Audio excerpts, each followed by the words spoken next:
ओम शांति। 7 अप्रैल 2022 के ईश्वरीय महावाक्य।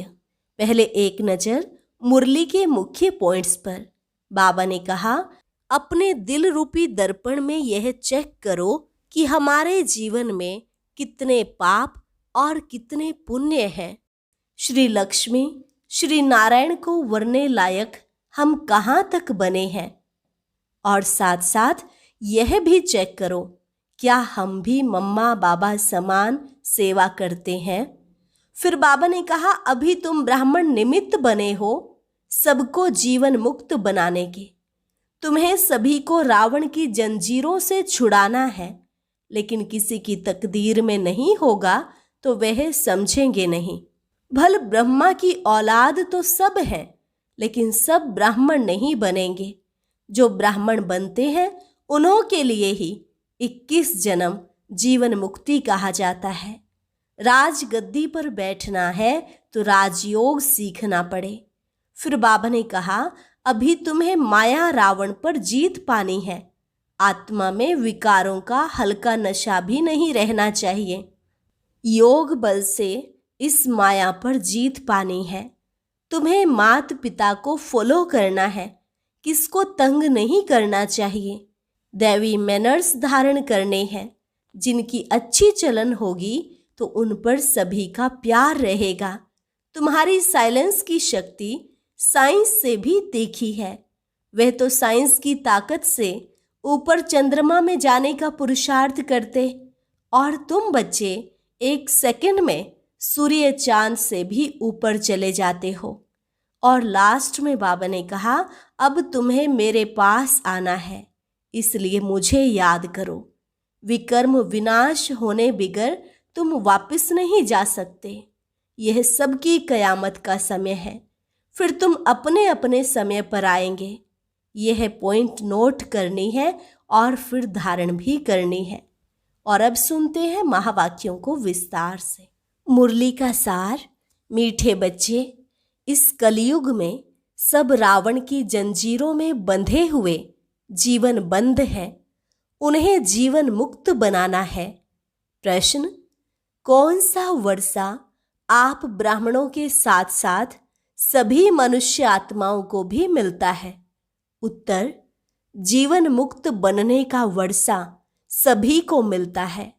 तुम ब्रह्मा की औलाद ब्राह्मण बनते हो, इसलिए तुम्हें 21 जन्मों के लिए जीवन मुक्ति का वर्षा मिलता है। बाकी सबको अपने अपने धर्म में पहले पहले जीवन मुक्ति अर्थात सुख, फिर दुख मिलता है। हर एक आधा समय सुख और आधा समय दुख भोगते हैं। बाकी हर एक स्वर्ग के सुख नहीं भोग सकते। उसके लिए तो ब्राह्मण बनना पड़े, पाठशाला में शिक्षा लेनी पड़े, माया पर विजयी बनना पड़े। गीत, मुखड़ा देख ले प्राणी जरा दर्पण में, कितने पाप कितने पुण्य तेरे जीवन में। ओम शांति। यह किसने कहा? अपने दिल रूपी दर्पण में देखो कि कितने पाप हैं, कितने पुण्य हैं, अर्थात 5 विकारों पर कितनी जीत पहनी है। हम लायक बने हैं श्री नारायण को वरने, क्योंकि जीवन मुक्त व स्वर्ग के मालिक तो राजा रानी भी बनते हैं, प्रजा भी बनती है।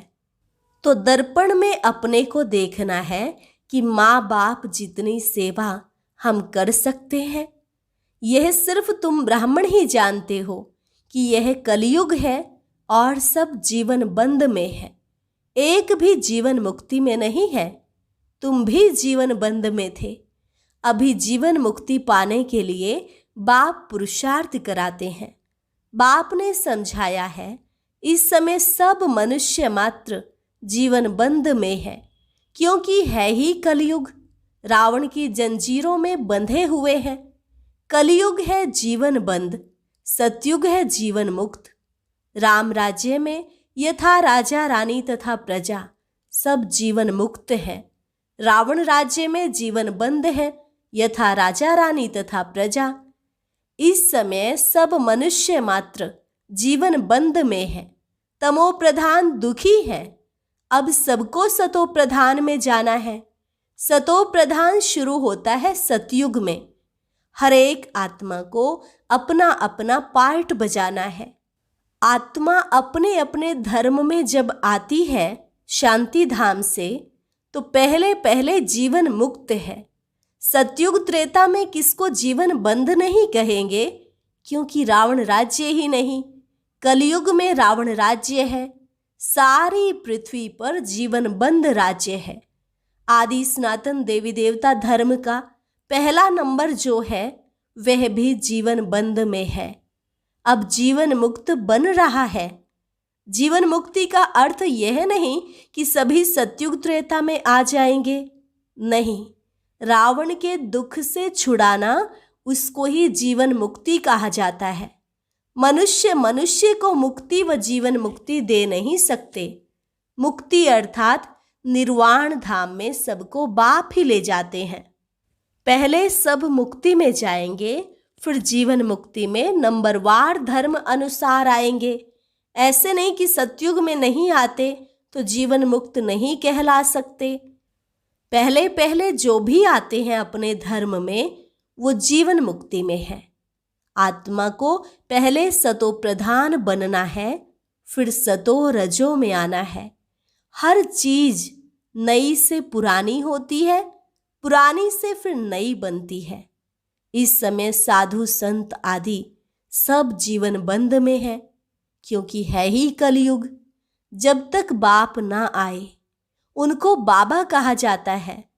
फिर महाकाल कहो या कोई भी नाम रखो, असुल नाम है शिव बाबा। बाबा बाबा कहते ही रहते हैं। गॉड फादर परमपिता परमात्मा कहते हैं। बाप समझाते हैं, मैं आकर बच्चों को मुक्ति जीवन मुक्ति दोनों ही देता हूँ। पहले पहले जरूर सुख में आना है। बाप सभी को सुख का वर्षा देते हैं। फिर कोई का एक जन्म भी सुख का होगा। आया, थोड़ा सुख पाया और मरा। उनका ड्रामा में इतना ही पार्ट है। वृद्धि तो मनुष्यों की होती ही रहती है। अब तक आते रहते हैं। जास्ती रहने वाले तो नहीं हैं। विनाश सामने खड़ा है। जो नए आएंगे फिर भले कलयुग में आए, परंतु आते ही दुख नहीं भोगेंगे। जरूर उनका कहाँ अच्छा ही मान होगा। मुक्ति धाम से हमेशा पहले जीवन मुक्ति में जाना होता है। माया के बंधन से मुक्त हो पहले सुख में उतरेंगे, फिर दुख में आएंगे। इस समय सब जर्जरी भूत अवस्था को पाए हुए हैं। अपना सुख और दुख का पार्ट बजाए सब मुक्ति और जीवन मुक्ति में जाएंगे। मुक्ति है ही वाया, जाएंगे फिर आएंगे जरूर। सारी दुनिया के मनुष्य मात्र जो जिस जिस धर्म में आए हैं वह फिर ऐसे ही आएंगे। जनक को भी जीवन मुक्ति मिली ना। ऐसे नहीं कि राजाई इस समय नहीं है, वह भी पिछाड़ी में आकर ज्ञान लेंगे जरूर। जीवन मुक्ति तो सबको मिलती है, परंतु नंबरवार पुरुषार्थ अनुसार। और जो सब धर्म है उनके लिए फिर कहेंगे नंबरवार पुरुषार्थ अनुसार और धर्म अनुसार। जो भी देवी देवता धर्म वाले और धर्मों में चले गए हैं वे सब निकल आएंगे। सबको वापस जाना है। पहले ब्राह्मण बनना है। यूं ब्रह्मा की औलाद तो सब है, परंतु ब्राह्मण सब नहीं बनेंगे। जो ब्राह्मण बनते हैं उन्हों के लिए 21 जन्म जीवन मुक्त कहा जाता है। राज गद्दी पर बैठते हैं तो राजयोग सीखना पड़े। यह पाठशाला है। पाठशाला में शिक्षा लेनी पड़े। कायदे भी बहुत हैं। एक बार लक्ष्य मिल गया फिर विलायत में भी रहकर पढ़ सकते हैं। बरोबर हम शिव बाबा के बच्चे हैं। बाप से वर्षा जरूर लेना है।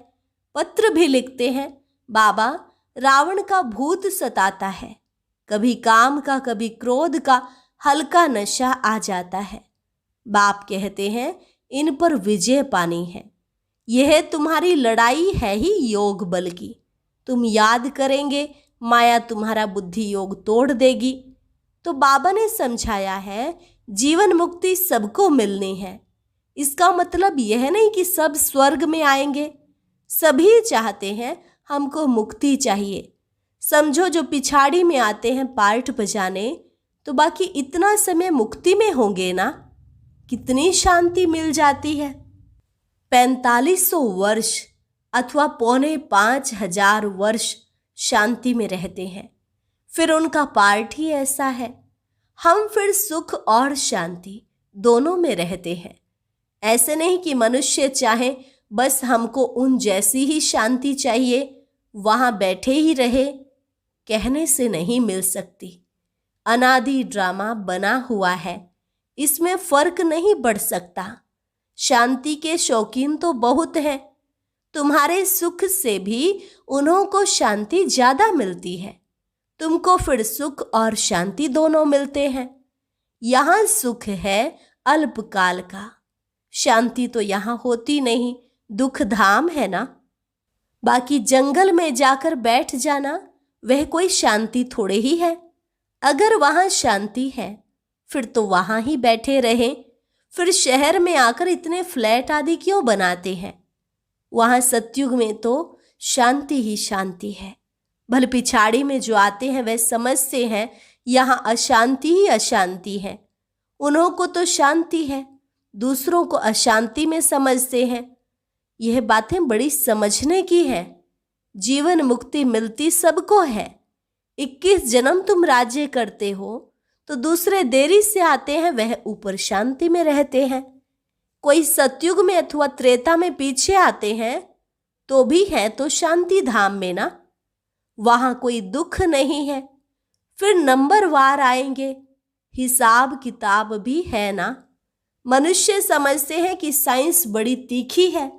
हम कहते हैं हमारी साइलेंस सबसे तीखी है। बाबा की याद से ही ताकत मिलती है। वह साइंस की ताकत से ऊपर चंद्रमा में जाने का पुरुषार्थ करते हैं।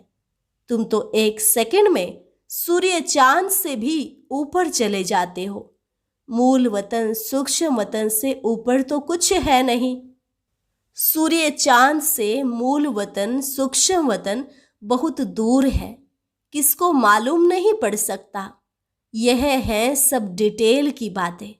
सूर्यवंशी राजा रानी बनने की तकदीर नहीं है तो कुछ समझ नहीं सकते, न किसको समझा सकते हैं। कोई ऐसे कह ना सके कि मुक्ति जीवन मुक्ति का ज्ञान मेरे में है।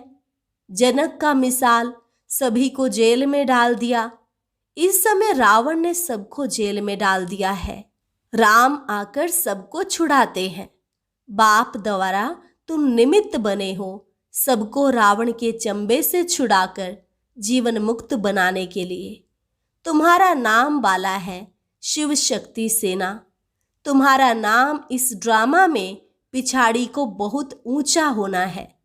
जब से बाप आया है तो माताओं का मर्तबा दुनिया में भी बहुत ऊंचा हुआ है। पहले विलायत में माताओं का मर्तबा बहुत था। वहाँ बच्ची पैदा होती तो बहुत खुशी मनाते हैं। यहाँ बच्ची पैदा होती है तो खटिया उल्टी कर देते हैं, बर्थडे भी नहीं मनाते।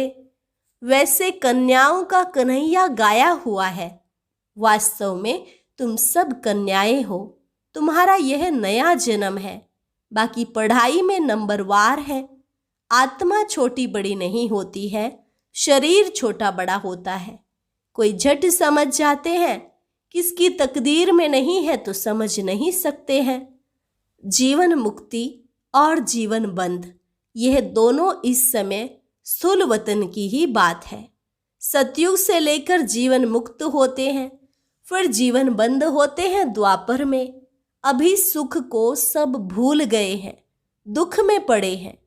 ऐसा कोई है नहीं जो कहे कि हमने 21 जन्म सुख लिया था।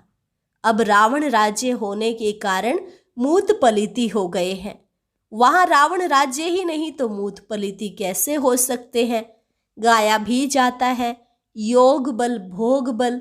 वहां योग बल से बच्चे पैदा होते हैं। तुम रसम को जानते हो, दूसरों की तो बात ही नहीं। अमेरिकन आदि की रस्म रिवाज वह जाने, हम अपनी रस्म रिवाज को जान गए हैं। हम सतयुग के रहने वाले हैं, वहाँ हमारी रस्म रिवाज भी नई होगी, उस पर चलेंगे जैसे कल्प पहले तुम चले थे। जो हुआ होगा वही अब होगा।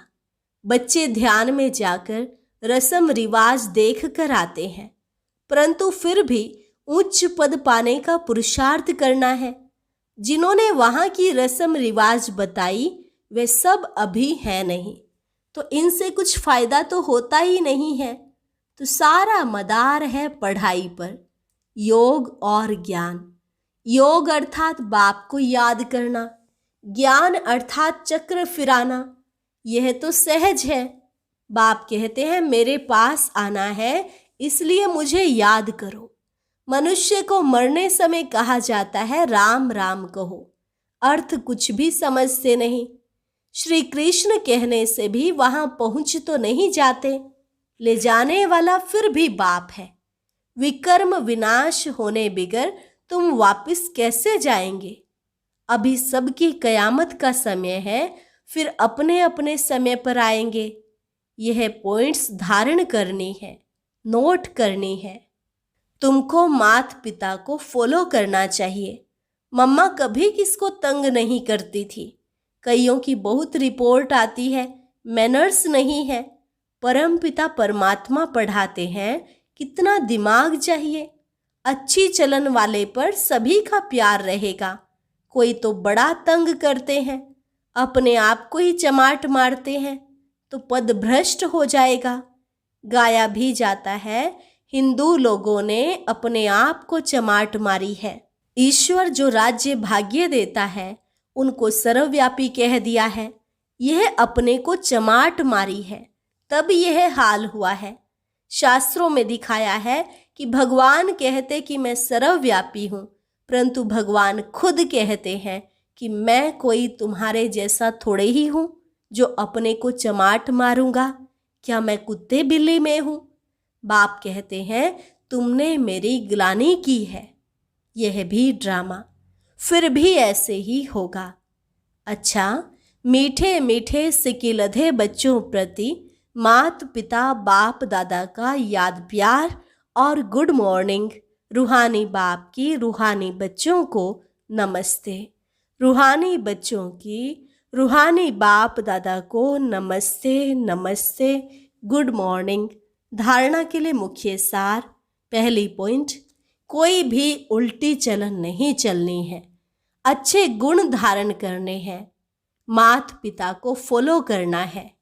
दूसरी पॉइंट, योग बल से काम क्रोध के हल्के नशे को भी समाप्त करना है। निमित्त बन सबको रावण की जंजीरों से छुड़ाने की सेवा करनी है। वरदान, क्या क्यों ऐसे और वैसे के सभी प्रश्नों से पार रहने वाले सदा प्रसन्न चित्त भव। क्या क्यों ऐसे और वैसे के सभी प्रश्नों से पार रहने वाले सदा प्रसन्न चित्त भव। जो प्रसन्न चित्त आत्माएं हैं वे स्व के संबंध में व सर्व के संबंध में, प्रकृति के संबंध में, किसी भी समय किसी भी बात में संकल्प मात्र भी क्वेश्चन नहीं उठाएंगी। यह ऐसा क्यों व यह क्या हो रहा है, ऐसा भी होता है क्या? प्रसन्न चित्त आत्मा के संकल्प में हर कर्म को करते, देखते, सुनते, सोचते यही रहता है कि जो हो रहा है वह मेरे लिए अच्छा है और सदा अच्छा ही होना है। वे कभी क्या क्यों ऐसा वैसा इन प्रश्नों की उलझन में नहीं जाते। स्लोगन, स्वयं को मेहमान समझकर हर कर्म करो तो महान और महिमा योग्य बन जाएंगे। स्वयं को मेहमान समझकर हर कर्म करो तो महान और महिमा योग्य बन जाएंगे। अच्छा, और अब सुनते हैं आज का अव्यक्त ज्ञान मोती। ये एक बहुत संस्कारितापूर्ण वीडियो है, जरूर देखें, कोई भी मिस ना करे।